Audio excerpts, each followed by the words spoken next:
Welcome to another Monday Music Minute. I'm Eric Gill with St. Lucie County's Communications Division. I'm Mark Freed with the St. Lucie County Library System. Each week we come on this series, we tell you our favorite musical finds on Freegal, Hoopla, and Canopy, which are free services that allow you to stream and download music, movies, and TV shows.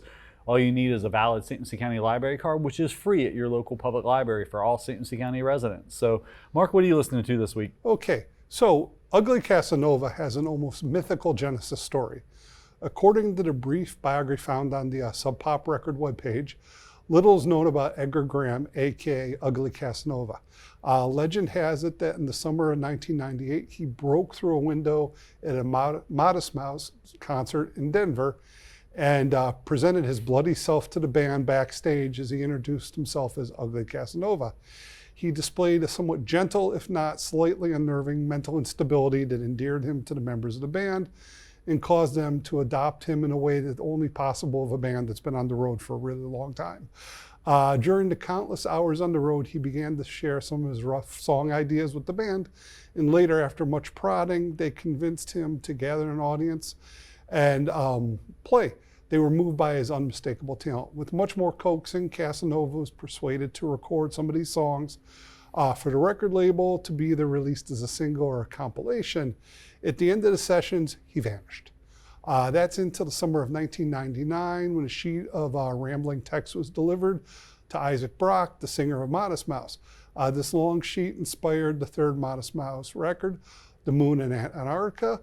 Casanova vanished once again until later that year in November 2023, when the staff at Sub Pop discovered a faded and water-damaged bundle in the mail. It contained a collection of tapes and a written note with a list of raving demands. Tick only could have come from the mind of Casanova. They instantly recognized the genius in these recordings and painstakingly pieced them together into a workable master recording. The title was taken from 3 words that were scribbled sloppily on the back of Casanova's note: "Sharpen your teeth."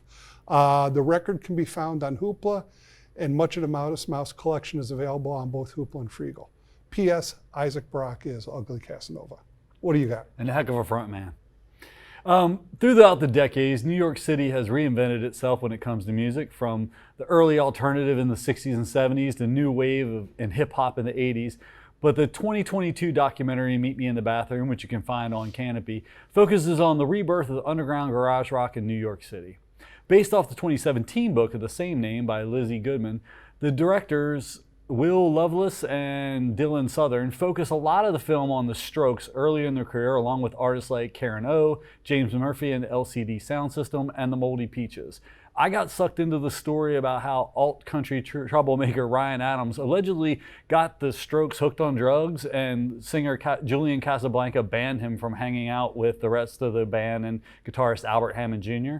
Now, while it was cool to revisit the early aughts, I don't need another person telling me how cool the music scene is in New York City. I've been aware of that since Lou Reed and the Velvet Underground were the house band for Andy Warhol's factory parties in the late 60s. But that does it for this week's Monday Music Minute. See you next Monday.